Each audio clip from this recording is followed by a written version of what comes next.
Bonjour ou bonsoir, fidèles internautes, très ravi de vous retrouver dans ce numéro de Droit de Savoir où j'ai le plaisir de recevoir Monsieur Ompou Rodez Claver, délégué du vassal Mouinzou Densa, c'est dans le département des Plateaux. Avec lui, nous allons tenter d'évoquer la situation qui prévaut dans le royaume Téké. Bonjour, Monsieur le vassal.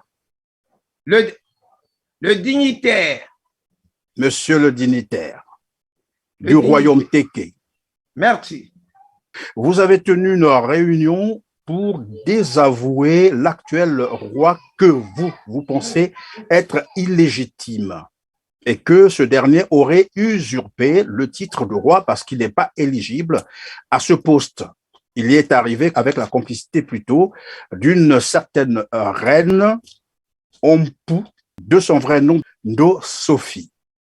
Est-ce qu'on peut revenir sur la situation, la petite histoire, comment les choses se sont passées pour qu'on en arrive à ce niveau? Merci, monsieur le journaliste. On arrive à ce niveau parce que le sanctuaire a été piégé.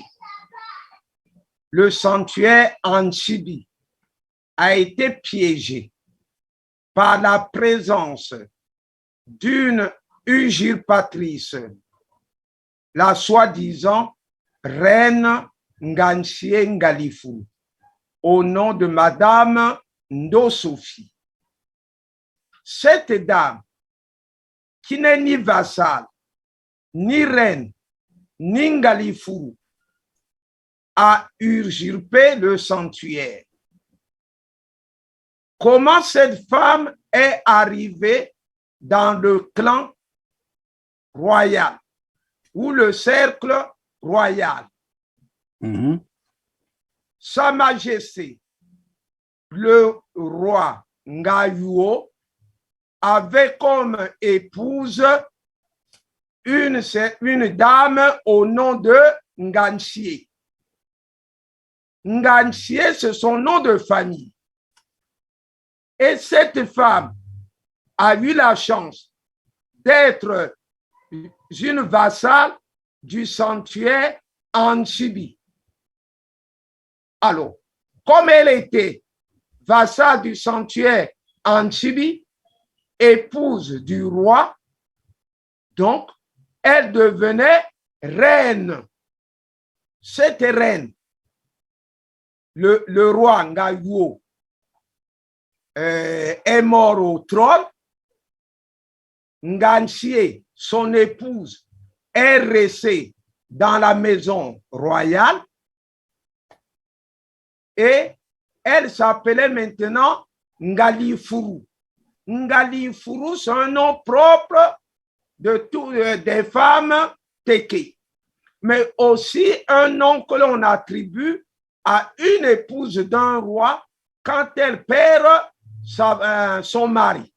Parce que quand une veuve reine perd son mari, on la peint d'une poudre blanche que nous appelons otomba, la cendre.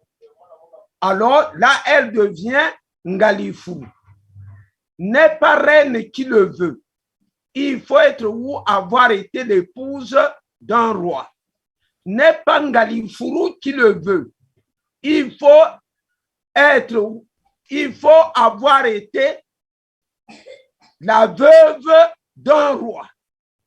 Oui, mais je voulais savoir, comprendre avec vous, comment la reine Sophie a-t-elle été établie reine, c'est-à-dire Ngalifou, comme vous le dites? Elle est dans le palais royal avec sa grand-mère Abba Mouzou, qui était une femme de ménage de la reine Nganchie Ngalifou. La reine Nganchie meurt, Abba Mouzou devient la gardienne de la maison, de cette maison, mais pas la gardienne du sanctuaire, parce que le sanctuaire se trouve dans cette maison royale. Abba Mouzou est gardienne de cette maison après la reine Nganchie Ngalifou. Abba Mouzou meurt, Ndo Sophie, la soi-disant reine aujourd'hui là, vivait dans le palais royal avec sa grand-mère Abba Moudjou.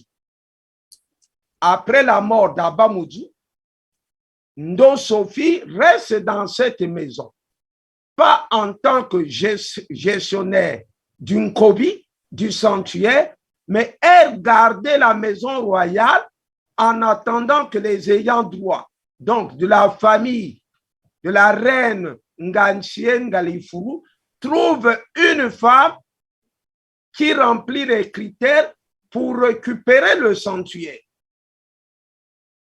Les pouvoirs publics ont suspendu les royaumes pendant plusieurs années. La conférence nationale souveraine a rétabli, a réhabilité les royaumes et des frères dans la précipitation. Certains sont morts, je n'ai pas envie de citer leur nom, paix à leur âme. Ils sont allés à Ngabé, ils ont consulté les vassaux qui ont attrapé le roi Wawa Miolami. Au sortir de cette cérémonie, le fils de Mamando, Boris Otini, l'actuelle maire de la communauté urbaine de Ngabé, interpelle ses frères pour dire « Mais vous avez déjà un roi, mais la maman, la reine, vous la laissez où ?» Et voilà, par ignorance, « Ah oui, la reine, c'est maman. » Maman intelligente qu'elle est avait déjà préparé des habits rouges. Elle porte les habits rouges et court prendre le casque colonial qu'elle porte aujourd'hui. C'est ce casque que portait la reine Nganchie Ngalifuru. C'est un casque remis par le colon. Donc, si je vous ai bien compris, Monsieur Ompou, cela veut dire que la reine Sophie s'est autoproclamée reine, c'est cela. Elle n'a jamais été établie comme telle par une cérémonie, par exemple, telle que ça se déroule dans le royaume Téké.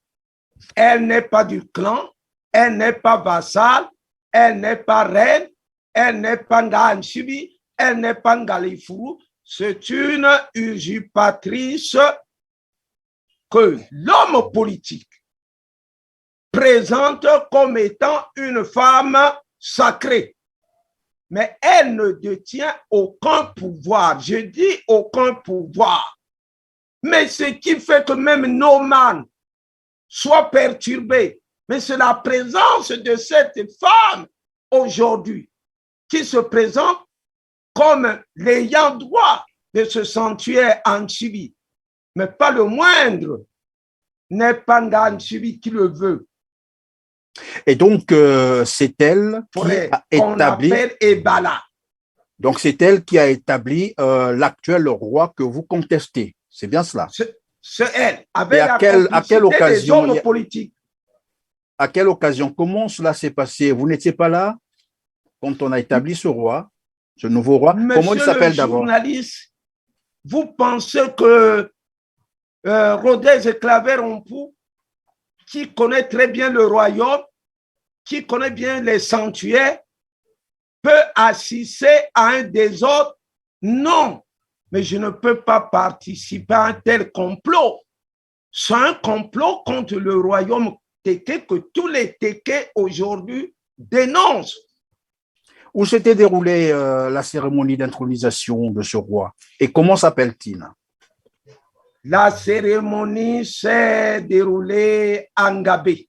Ngabé, c'est un district du département, une sous-préfecture du département du Poul. Ce district fait frontière avec le Congo démocratique parce que le RDC et le Congo-Brazzaville, les deux républiques sont séparées par le fleuve Congo. Donc, la cérémonie s'est déroulée à Ngabé. Mais qu'est-ce qui s'est passé? Ce monsieur ne réside pas à Ngabé ou à Brazzaville. Ce monsieur est parti de Pointe-Noire. Le même jour, il arrive à Brazzaville, reçu par les comploteurs. Nuitamment, ils l'ont emmené à Ngabé avec un véhicule plein de mousse, de congélateurs, de tables, de chaises, de postes téléviseurs. Il arrive à Ngabé, on l'a placé dans une maison. Et à 9 heures, les faux dignitaires, je dis bien les faux dignitaires, un faux Nganjion, un faux Ngelino, un faux Moangao, sont allés le chercher là où il se cachait, et ça se passe à 9 heures. Une première dans l'histoire du royaume Teke. Le roi, on l'attrape à 5 heures, 6 heures du matin. Jamais 7 heures, 8 heures, 9 heures. Une première. Et ils l'ont emmené comme un petit chien vers la soi-disant reine. Et c'est là-bas que la cérémonie s'est déroulée. Mais une fausse cérémonie. Quand il était attrapé par les faux vassaux. Et celui qui le reçoit, c'est une fausse reine. Alors, comprenez le complot. Alors, monsieur Ompou, comment ces faux vassaux-là, ils vivent, ils sont du royaume Teke ou bien d'ailleurs? Les connaissez-vous? Merci, monsieur le journaliste. Vous savez que là, c'est comme si on était sur un terrain politique. Hein? Mais si on pense que le vrai vassal n'est pas d'accord, mais on va avec l'argent chercher quelqu'un dans cette famille qui va accepter la mission suicide. Mais c'est ce qu'ils ont fait. Le premier vassal, c'est celui qui a été déjà relevé de ses fonctions. Mais celui qui l'a relevé, le premier vassal, Ngwailou, l'actuel premier ministre, coordonnateur de l'action royale, celui qui a présidé la réunion du 4 décembre 2021. Et voilà, on prend un homme comme ça. Regardez, vous m'excusez, le 15 mars 2020, ce fameux premier vassal qu'ils ont emmené à Ngabé avait convoqué le conseil royal élargi à Brazzaville. Au cours de cette réunion, le premier vassal a signé, lui, une déclaration. Elle est là. Elle dit quoi en substance? La déclaration dit: le sanctuaire Antiri étant un bien traditionnel des familles Aluna, décédé à Mbé, Ngamban, décédé à Inoni, Nkwaba Basile, résident en Djiba, doit connaître son transfert légal par les membres du Conseil royal dans les prochains jours. Ça, c'est le premier vassal qui prend cette responsabilité autour de tous les membres du Conseil royal. Donc, il a méconnu cette dame. Il n'a pas reconnu que cette femme est une reine, est une vassale, elle est Nganchibi, elle est Ngalifou. Madame Ndo Sophie, arrière-petite-fille de Madame Abamoudjou, petite-fille de Madame Efela et fille de Monsieur Ngambou, n'est ni reine, ni Nganchie, ni Ngalifou. Ça, c'est consigné dans cette déclaration. Vous voyez, aujourd'hui, comme l'argent circule, l'absence, lui, n'a pas respecté les règles. Ce monsieur dont on parle, Nganari, le soi-disant roi Nganari, son père a été chassé du trône. C'est un prince, Nganari. Nganari est prince. Mais chez nous, les Teke, quand un père est chassé du trône, automatiquement, les enfants et les petits-fils perdent leur légitimité. Donc, M. Nganari, aujourd'hui, ne peut pas être reconnu comme roi par tous les Téké qui se respectent. Et je vous dis, c'est une minorité, c'est un groupe des gens qui vont toujours pour les problèmes de ventre. Il n'y a rien là-bas. Lesquels sont autour de Ndo Sophie et autour de Nganari. C'est des gens qui sont allés juste parce que là-bas, l'eau coule. Mais les paysans sont habitués. Les paysans, c'est des gens qui n'ont pas de moyens, mais qui n'acceptent pas vendre leur légitimité, leur droit. Ok, vous avez dit l'actuel roi, donc Nganari, qui a usurpé, vous l'avez encore rappelé, le titre de roi, est le prince d'un roi qui avait été révoqué. C'est qui le roi en question? Son nom, c'était quoi? Le roi Nsalou Alphonse. Il a été révoqué quand exactement? Vers les années 1963, si je me trompe. Si je ne me trompe pas. Voilà. Alors, donc, actuellement, c'est lui qui trône au-dessus du royaume Téké que vous ne reconnaissez pas. Le trône est vacant. Le trône, il est vacant. Il est vacant.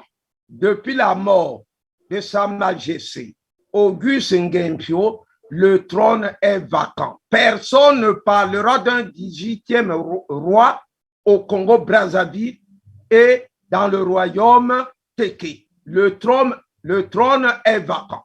Même si les gens pensent que c'est l'argent qui doit dire son dernier mot, mais les vrais vassaux n'accepteront jamais s'aligner derrière un faux roi. Alors, parlons-en, puisque vous dites les vrais vassaux. Actuellement, qui sont ces vrais vassaux? Qui est qui? Est-ce qu'on peut nous les citer? Le premier vassal, le premier ministre, coordonnateur de l'action royale, Ngwayulu Paul, Mwangao Mayala Raphaël, le procureur du royaume.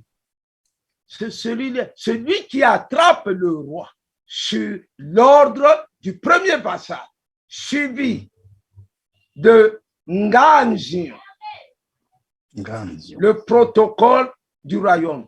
C'est ce monsieur, c'est un brave, celui qui doit couvrir qui va couvrir le futur roi de la couverture rouge que j'ai placée ici là, cette couverture. Oui. Que vous voyez là. C'est vu, oui. OK. Donc, aujourd'hui là, et en dehors de cela, il y a Ngaïmpan, il y a Mouidou, il y a Ngali Kuba, il y a Ngalion. Ils sont majoritaires. Je dis, ils sont majoritaires. Donc là-bas, de l'autre côté, on a, avec Ndo Sophie, on a Moutiri, Ngambion, les vrais vassaux. Ngampo. Alors, évidemment, vous parlez des vrais vassaux et vous avez dit le second, c'est celui qui attrape le roi. C'est ce que j'ai semblé comprendre. Il est avec nous. Voilà, il est avec vous. Est-ce qu'on peut revenir, pour l'intérêt, bien entendu, de nos téléspectateurs, comment ça se passait exactement pour attraper un roi, c'est-à-dire désigner un roi? Est-ce que vous pouvez nous expliquer, en bref, comment ça se passe? Merci, monsieur le journaliste. Le roi n'est jamais connu d'avance. Jamais. Après la mort d'un roi, le groupe, quand je parle du groupe, le premier vassal, Mwangao, Nganzion, se retrouvent et s'entendent sur la personne à attraper. Mais on ne prend pas n'importe comment. On va chercher quelqu'un dans les clans. Moi, j'appartiens au clan Ikie.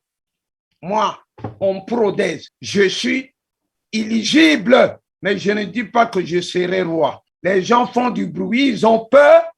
Ils pensent que Rodez sera roi, mais je ne serai pas roi parce que si je laisse, moi, je défends le royaume.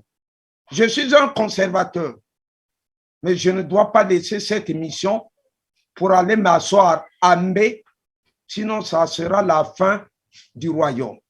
Alors, Mwangao, sur instruction du premier vassal, va à la recherche, 5 heures du matin, 6 heures, il peut parcourir même 30 kilomètres, il quitte son village, soit un lundi, pour arriver là où il va attraper va prendre le roi, soit un mardi, et à 5 heures du matin, on le surprend.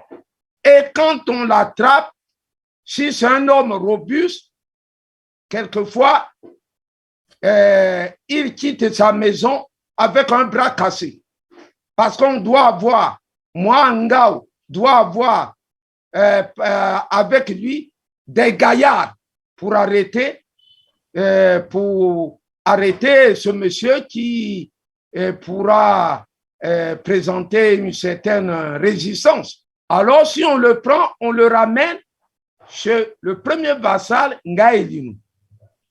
Ngaelino appelle Nganjion et on le couvre, on le fait couvrir de cette couverture rouge. Mbulango, cette couverture-là. Alors, la quatrième étape, si on avait une Nganchibi, une vraie Nganchibi, on doit amener le roi chez la Nganchibi.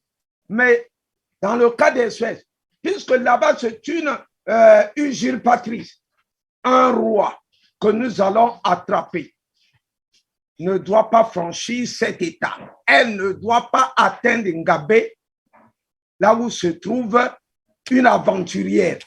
Voilà, et on le prend, Moutiri.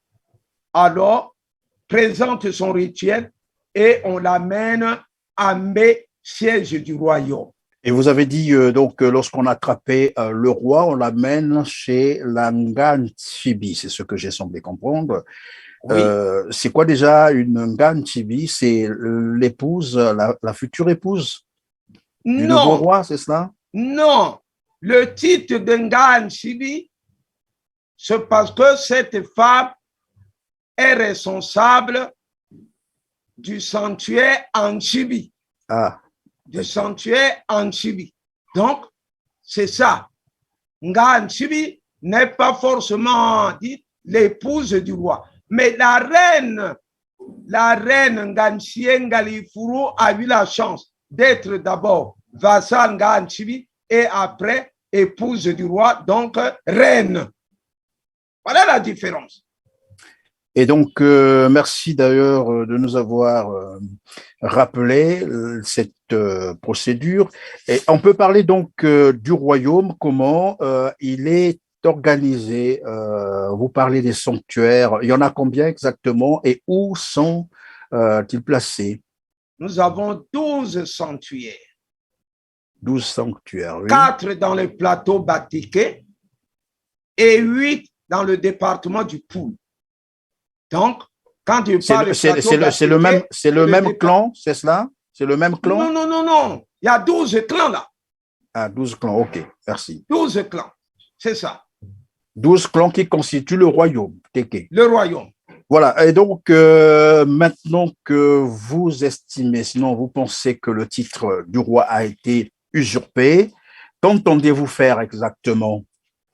Des poursuites judiciaires ou bien comment régler ça? Au fait, comment fonctionne le royaume lui-même? Donc, pareille circonstance, qu'est-ce qu'il faut faire? Qu'est-ce qui est prévu? Au moment où je vous parle, le 4 décembre, les membres du Conseil royal, il faut faire une différence entre les membres du Conseil royal et les membres de la Cour royale. Après la mort d'un roi, la cour royale disparaît. Donc, vous voyez, ils sont dans le faux là. Quand ils parlent de la cour royale de Ngabé, ils sont dans le faux. Le roi Auguste Ngempio est mort, la cour royale n'existe plus. C'est le roi qui préside le conseil de la cour royale. Aujourd'hui, nous avons le conseil royal, présidé par le premier vassal.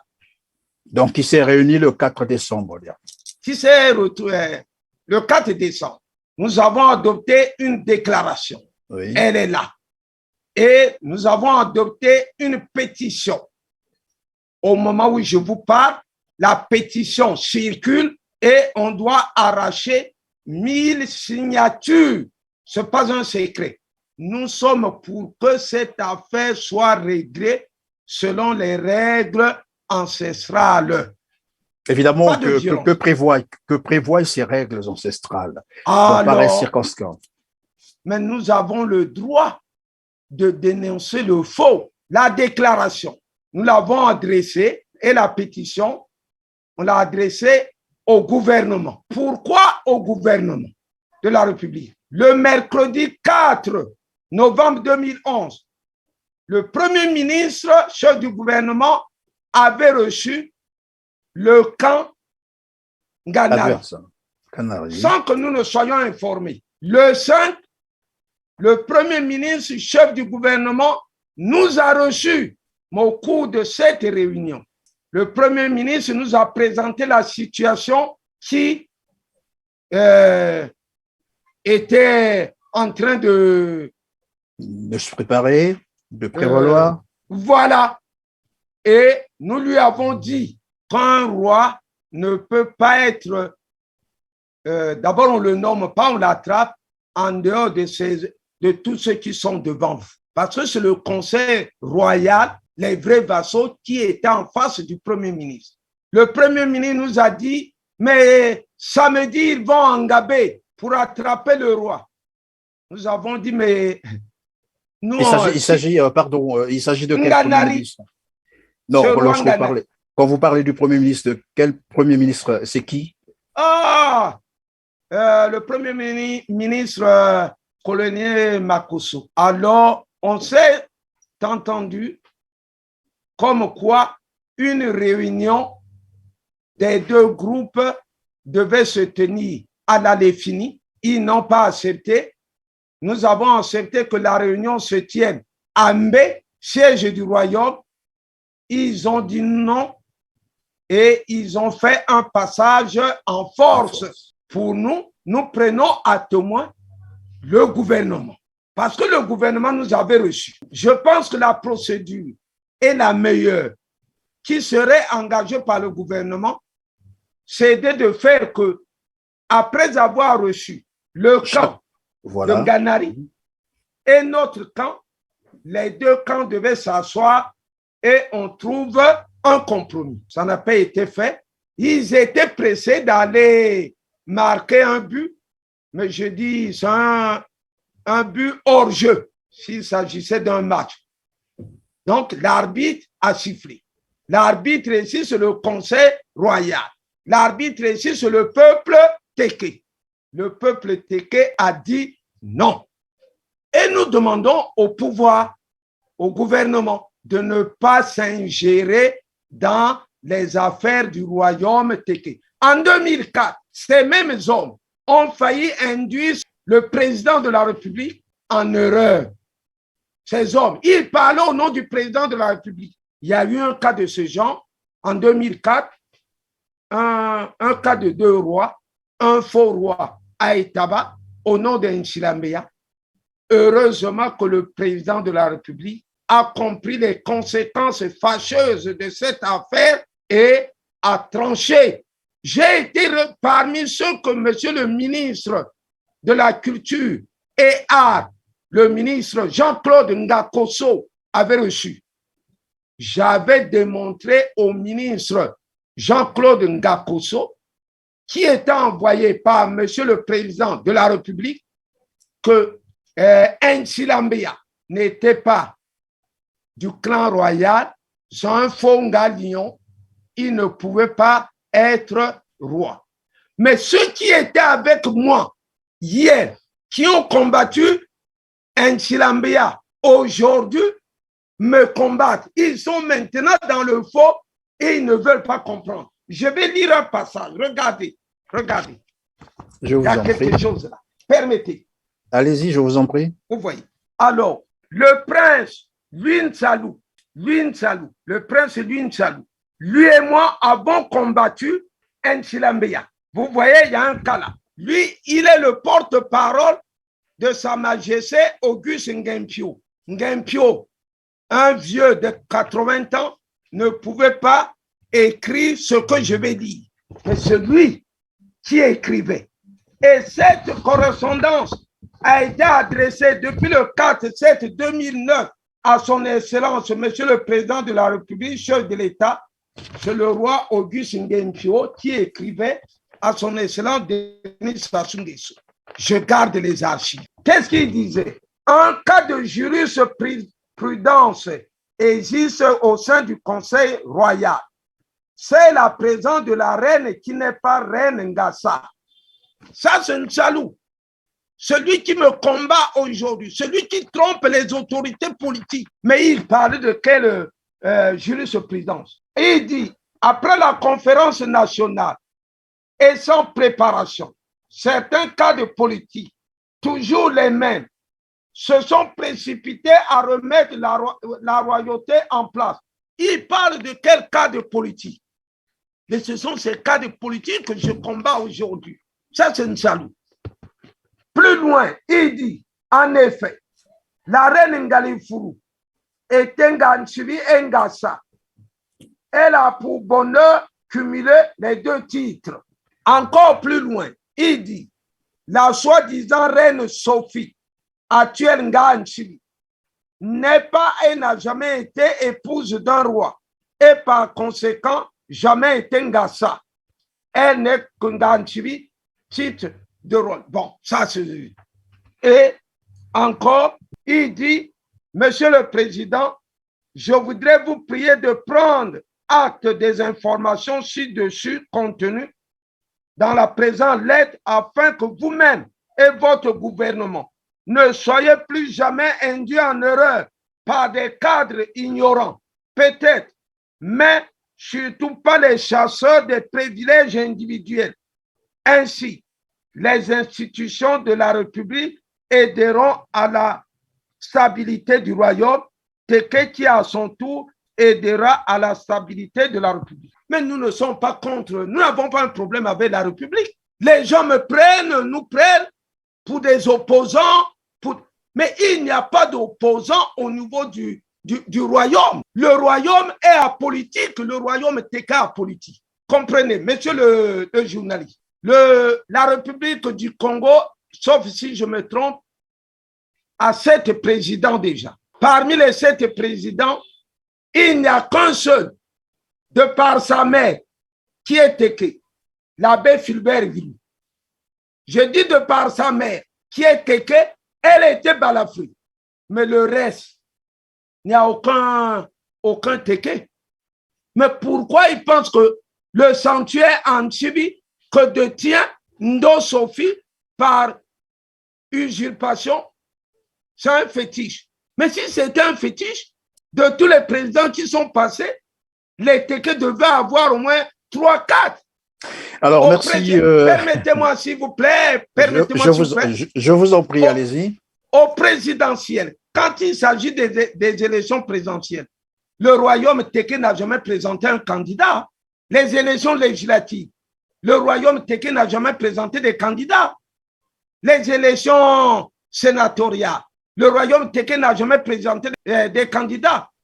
Mais quand il y a vacances au niveau de la primature, mais le royaume Téké n'a jamais présenté un premier ministre.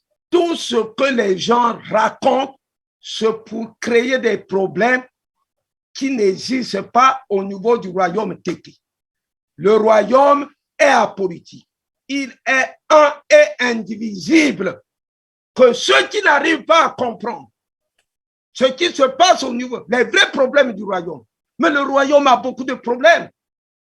Allez à Mbé, allez pour arriver à Mbé, la route de Mbé n'est jamais construite. Pourquoi ces cadres, ceux qui se disent cadres Téké, ne parlent pas de ce problème, la route Mbé-Ngabé. Mais Mbé, le royaume n'a pas de palais royal.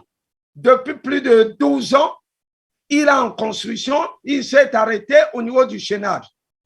Il est dans la brousse. Mais le royaume n'a pas de musée. Il n'y a même pas une case de passage à Mbé. Aujourd'hui, si on nous demandait d'attraper, si nous est donné, l'occasion nous est donnée d'attraper un roi, on va le placer dans une maison, il sera locataire dans sa propre capitale. Le roi ne sera jamais locataire dans sa propre capitale. Ok, donc je posais plutôt la question de savoir quelles sont les conséquences que peuvent avoir cette situation si elle perdurait, par exemple. Ici, je ne peux pas vous dévoiler les conséquences, mais je vais toujours vous dire que les mânes, nos mânes sont perturbés. Nos ancêtres ne seront jamais d'accord. Les sanctuaires sont des feux invisibles. Les sanctuaires sont des feux invisibles. Il faut éviter de les perturber. Ils connaissent, ils savent. Je sais que même pendant 5 ans, M. Nganari, qu'on a pris comme un enseignant, on a affecté à Ngabé, il va diriger debout. Mais là, il est nu. C'est un faux roi. Il est nu. Il n'est pas habillé parce que personne ne lui a placé cette couverture rouge. Il est nu. Et il va diriger debout. Voilà, et donc je vais retenir que le roi est nu, vous parlez bien du roi Nganari, il est nu. C'est par là également que nous allons donc mettre terme à cette émission, à moins que vous ayez une préoccupation, une dernière préoccupation, je vous accorde quelques 2-3 minutes. La dernière préoccupation, c'est que le sanctuaire en Chibi revienne aux ayants droit. Voilà cette femme, Madame Eyana Yvette, qui succède à la reine Nganchie Ngalifuru, l'icône du royaume. On doit remettre le sanctuaire aux ayants droit. Ce n'est pas la peine de faire la force. On ne fait pas la force avec les mânes. L'homme politique doit faire sa politique. Le commerçant doit s'occuper de son commerce. Le vassal doit s'occuper de son sanctuaire, l'enseignant de sa salle de classe. À chacun son petit métier, c'est comme ça que je retiens donc votre dernier mot. Mais Monsieur Ompou, j'aurais bien souhaité que vous vous exprimiez quand même en lingala. Est-ce que vous pouvez nous dire en quelques mots, en résumé, la situation qui prévaut dans le royaume Teke? Et probablement à la fin, un autre petit propos, mais cette fois-là en langue Teke. Commençons d'abord par le lingala. Merci parce que yo pesinga nzela yako lakisa na ba congolais makambo oyo leka na royaume Teke. Royaume Teke lelo ako vivre makambo mingi, makambo ya mobulu. Mwasi moko oyo bino bobengaka reine Nganchie Ngalifuru. A reine te, bakosa bino te, a Ngalifuru te, a Nganchie te. Mwasi wana a ji eloko batu. Alo kola makaku. Balobi na ye o garde li kembe oyo. Me makaku koma mona li kemba te, a simbi mokolo li kemba. Ayi alinyi kodwa ye apesa te. Alors moto yo bino bo yoka o balobi que baji moto ya kombo roi o baninga babenga na roi makoko ya roi makoko te ya roi. Le makoko c'est le roi c'est le makoko. Quand on dit le roi makoko, c'est une tautologie. Donc le roi Auguste Ngempio, ce n'est pas le roi Makoko Auguste Ngempio.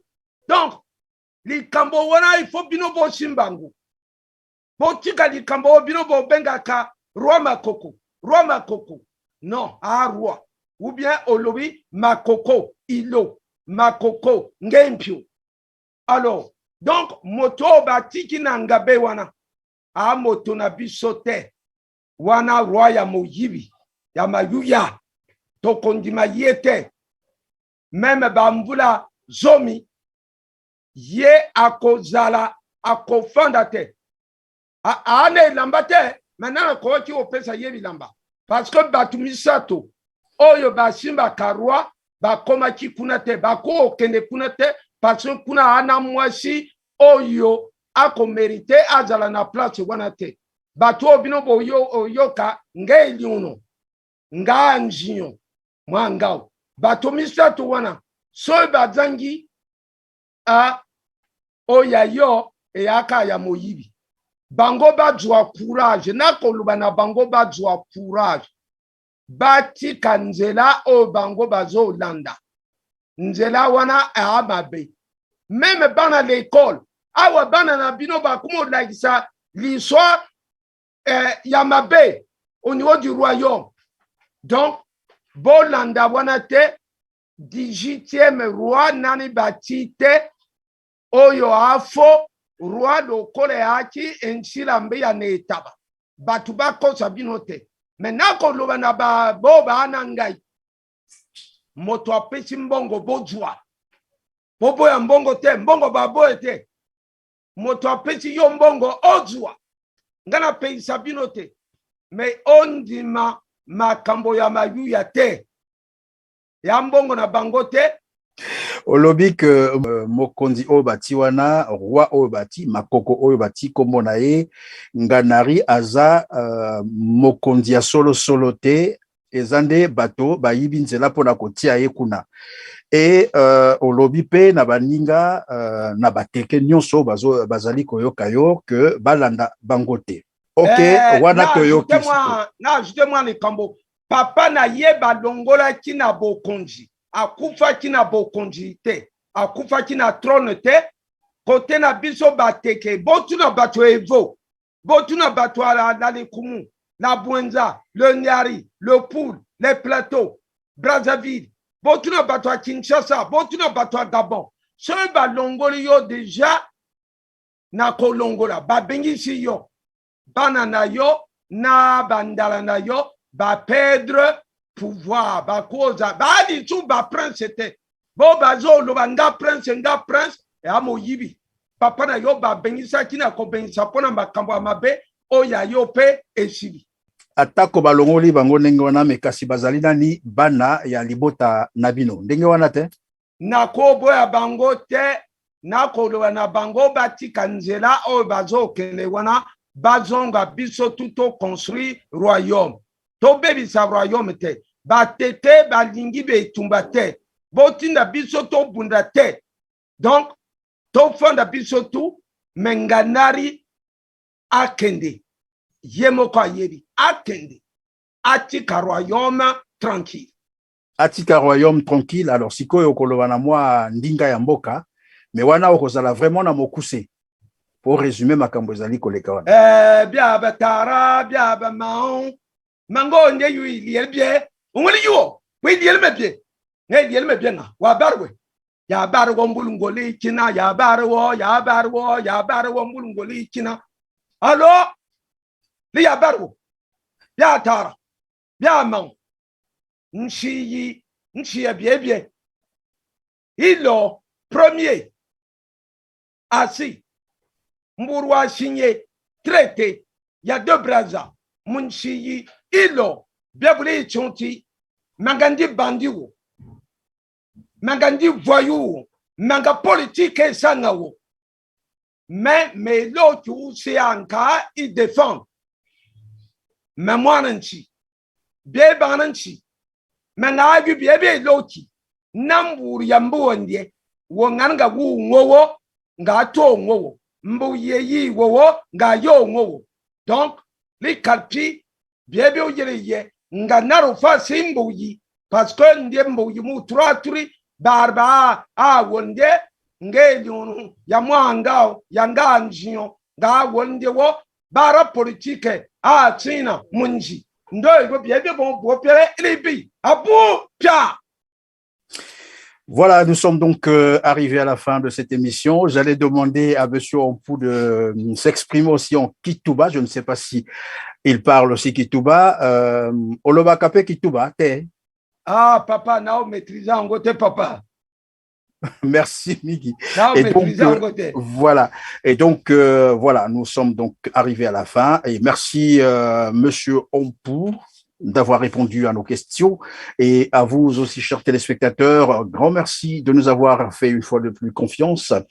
Comme d'habitude, n'oubliez pas de liker, n'oubliez pas de partager nos émissions, n'oubliez pas de vous abonner pour ne pas rater les bonnes choses sur votre canal d'information TELAIR TV. Je vous rappelle simplement que TELAIR TV, c'est l'information au cœur de la Renaissance. On se dit donc à très bientôt, mais d'ici là, prenez soin de vous. Merci. Merci.